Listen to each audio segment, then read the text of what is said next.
Shalom jemaat Tuhan yang terkasih.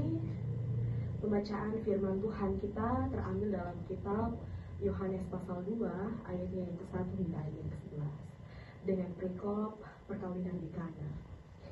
Ayatnya yang ke-10, dan berkata kepadanya, setiap orang menghidangkan anggur yang baik dahulu, dan sesudah orang puas minum barulah yang kurang baik. Akan tetapi engkau menyimpan anggur yang baik sampai sekarang. Hal itu dibuat Yesus di Kana dan di Galilea sebagai yang pertama dari tanda-tandanya, dan dengan itu ia telah menyatakan kemuliaannya, dan murid-muridnya percaya kepadanya. Jemaat Tuhan yang terkasih, tema yang akan menuntun kita dalam perenungan saat ini ialah belajar dari yang tersisa. Sebelum kita masuk dalam firman Tuhan dalam khotbah ini, izinkan saya bertanya kepada jemaat Tuhan. Pernahkah jemaat merasa kehilangan pengharapan akan hidup? Ya. Dan dalam kehilangan pengharapan itu, ternyata tidak ada seorang pun yang menyadari akan perasaan yang dialami oleh jemaat Tuhan sekalian. Apakah jemaat pernah mengalami hal demikian? Jemaat Tuhan, saya juga pernah mengalami situasi demikian. Saat saya duduk di bangku SMA, saya pernah mengikuti kegiatan FLS 2N atau biasanya dikenal dengan Festival dan Lomba Seni Siswa Nasional yang diadakan di Oipoli di Amphoe Timur, tepatnya di Kabupaten Kupang, NTT waktu itu. Dalam perlombaan itu jemaat saya mempersiapkan segala persiapan dengan sangat baik. Saya belajar, saya latihan, saya menyiapkan segala bentuk strategi dengan begitu sungguh-sungguh.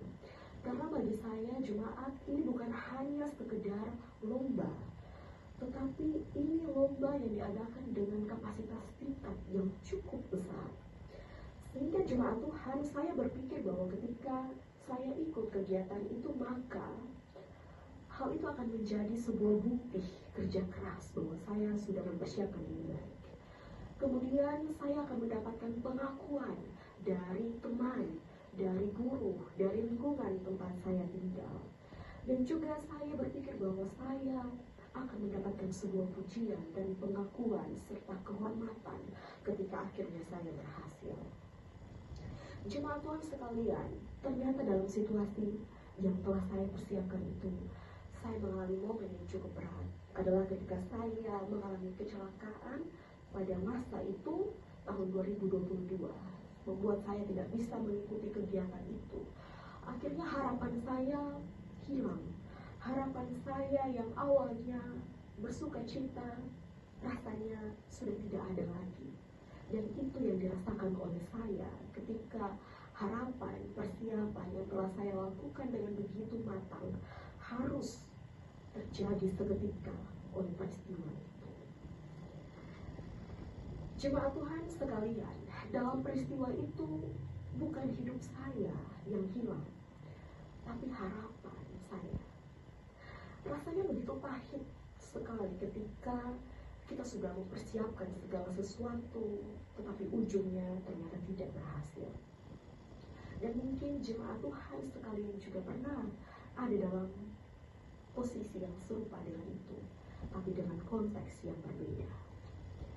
Jemaat Tuhan yang diberkati dalam nama Tuhan kita Yesus Kristus, di dalam teks Yohanes pasal 2 ini, ayat ke-1 sampai ke-11, saat pesta perkawinan di Kana, kita melihat bahwa semua orang itu bahagia. Semua orang dalam bayangan kita ketika berbicara sebuah pesta, berarti kita bicara sebuah tanda sukacita. Kita melihat ada tawa yang terdengar, musik, dan juga makanan yang tersaji dalam momentum pesta itu. Dan dalam hal ini, pesta itu adalah puncak dari sukacita.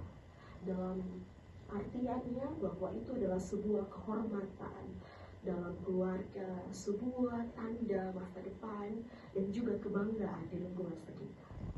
Namun jemaat Tuhan sekalian, dalam momen kebahagiaan itu justru jemaat Tuan Pesta saat itu mereka mengalami kehabisan anggur. Dalam konteks Israel, anggur bukan hanya sekedar minuman, tapi simbol sukacita. Dalam Mazmur 104 ayat 15,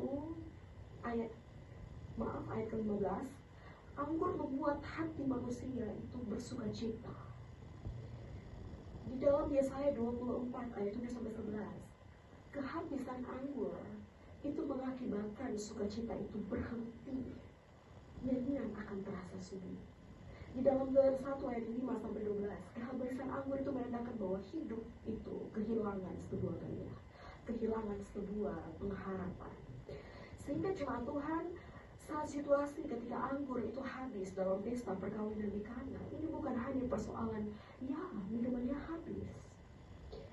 Kita bisa minta di orang lain, atau kita bisa ganti dengan minuman yang lain. Bukan hanya persoalan itu, jemaat Tuhan. Tidak demikian. Anggur mempunyai arti yang begitu mendalam bagi konteks saat itu. Sehingga anggur habis, maka sukacita dalam pesta tersebut juga akan padam. Atau masa depan itu memudar di hari yang seharusnya justru paling bersinar. Keluarga kehilangan muka di hadapan orang-orang karena tadi sebagai sebuah tanda penghormatan dan punya nilai yang begitu tinggi. Dan yang lebih mengejutkan dalam momen ini jemaat Tuhan yang terkasih, bahwa tidak ada seorang pun yang tahu ada situasi kehampaan dan kegelisahan dalam pesta perkawinan di Kana. Di luar pesta itu akan tetap berjalan, semua akan tetap tertawa. Tapi di dapur saat itu, kita lihat dalam teks itu, orang-orang yang bekerja di dalam dapur sebagai pelayan itu merasakan kepanikan dan kecemasan. Sama halnya juga dengan hidup kita, di luar terlihat baik saja, tapi justru di dalam ada sesuatu yang hilang. Dalam teks ini Maria datang kepada Yesus dan juga berkata, mereka kehabisan anggur. Yohanes 2 ayat 3. Maria melihat apa yang tidak dilihat oleh orang lain, bahwa ternyata sukacita dan pengharapan itu ternyata perlahan mulai padam. Dan yang menarik adalah jemaat Tuhan, Yesus saat itu tidak berkata, baik, akan saya gantikan dengan anggur yang baru. Tidak demikian. Justru dalam momen itu Yesus berkata, isilah tempayan itu dengan air. Dalam Yohanes 2 ayat yang ke-7. Dan tempayan itu adalah tempayan batu untuk penyucian. Yohanes 2 ayat 6. Yang mengartikan bahwa ini adalah lambang usaha manusia untuk membenarkan dirinya melalui tradisi dan juga ritual. Yesus memakai yang biasa tadi, yang tersisa, yang kita anggap tak bernilai, yaitu air tadi. Tetapi di tangan Yesus yang biasa berubah itu menjadi anggur terbaik. Dan peristiwa ini disebut di dalam kitab Yohanes, dalam teks ini, bukan hanya sekedar mujizat, tetapi tanda, atau dalam bahasa Yunani adalah semeion, tanda bahwa Yesus hadir dalam kehidupan sehari-hari, bukan hanya dalam rumah ibadah. Yesus memulihkan dari dalam, bukan hanya memperbaiki di luar saja. Dan tidak hanya sekedar mengembalikan apa yang hilang. Dan ia menciptakan sesuatu yang lebih baik dari sebelumnya. Yohanes 2 ayat yang ke-10 berkata demikian. Sehingga jemaat Tuhan yang terkasih, dalam hal ini adalah kuncinya bahwa cara Tuhan melakukan pemulihan itu selalu mulai dari apa yang tersisa, bukan yang hilang secara total. Jemaat Tuhan yang dikasihi dalam nama Yesus Kristus, dalam praktika kehidupan kita mungkin sering berdoa dalam kehidupan seperti, Tuhan, kembalikanlah masa indahku waktu itu, kembalikanlah keluargaku seperti yang dulu, atau kembalikanlah senyumku seperti waktu itu. Tapi Tuhan selalu bilang kepada kita, aku tidak akan membawa engkau kembali ke masa lalu. Justru dalam sisa-sisa pengharapan yang ada padamu, aku akan membuat sesuatu yang berharga baru dari apa yang engkau anggap tersisa itu. Jemaat Tuhan yang terkasih dalam nama Yesus Kristus, kita melihat bagaimana Tuhan mengubah air yang tadi sisa itu menjadi anggur. Dari yang tampak biasa itu menjadi sesuatu yang indah. Dari yang tersisa menjadi yang terbaik. Yang luar biasa adalah jemaat Tuhan, anggur yang Yesus hasilkan itu lebih baik dari anggur yang pertama. Yohanes 2 ayat 10. Artinya bahwa jemaat Tuhan, kita perlu menyadari bahwa cara Tuhan melakukan pemulihan itu bukan hanya mengembalikan kita pada keadaan yang lama, tapi membuat keadaan kita menjadi lebih dalam, lebih matang, lebih penuh kasih, dan lebih baik dari semula yang kita harapkan. Oleh karena itu jemaat Tuhan, terdapat dua pesan yang dapat kita aplikasikan dan kita bawa pulang dalam kehidupan kita untuk belajar dari tema kita, belajar dari yang tersisa. Bahwa yang pertama, Tuhan mengenal kekosongan kita. Seperti Yesus mengetahui anggur yang telah habis sebelum ada yang menyadari, maka demikian juga Tuhan melihat sukacita atau pengharapan dalam hidup kita yang sudah mulai pudar. Ia dekat kepada yang remuk hatinya. Mazmur 34 ayat 18. Sehingga oleh karena itu datanglah pada Tuhan dengan jujur, jemaat Tuhan. Doakan bahwa Tuhan, ini hatiku yang lelah, aku tidak menutupinya lagi. Tuhan tidak menolak ketika kita datang. Yang kedua, Tuhan memulai dari yang masih tersisa. Saat itu Yesus tidak mencari anggur baru. Ia memakai air penyucian jemaat Tuhan yang biasa dan dianggap tidak bernilai untuk melahirkan sukacita baru. Dalam Yohanes 2 ayatnya 6 hingga 11 sangat jelas. Oleh karena itu jemaat, demikian pula Tuhan tidak menunggu hidup kita itu sempurna. Ia memakai sisa iman, sisa pengharapan, sisa kekuatan, dan memperbarui kita dari dalam. Yesaya 43 ayat 19, 2 Korintus 12 ayat 9. Oleh karena itu, lihatlah apa yang masih ada dalam dirimu meski sedikit. Serahkanlah itu kepada Tuhan. Di tangannya yang tersisa bukan hanya cukup, tetapi diubah menjadi yang terbaik. Oleh karena itu, jemaat Tuhan yang terkasih dalam penyertaan, kadang yang tersisa dalam hidup kita itu hanyalah setengah.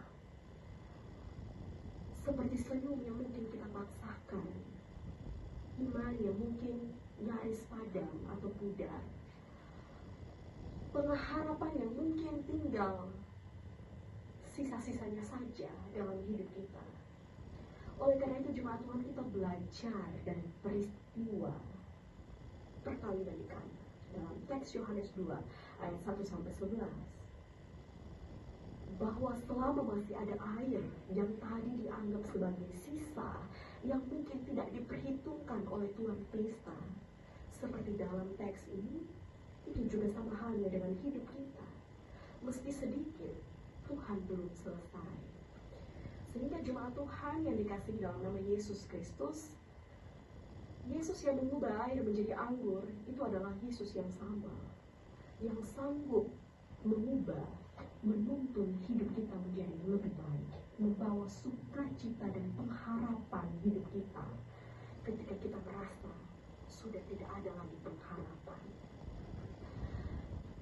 Jemaat Tuhan, air mata itu menjadi kekuatan, kelemahan itu menjadi kesaksian, dan sisa-sisa hidup itu menjadi sukacita yang baru.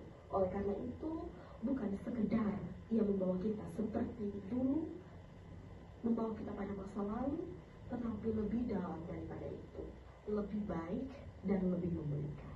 Oleh karena itu, kiranya khotbah dalam perlindungan teks Yohanes 2 ayat 1-11 perkawinan di Kana menjadi kekuatan bagi saya dan juga jemaat Tuhan yang terkasih yang mendengarkannya dalam perlindungan ini dan menjadi kekuatan hidup kita.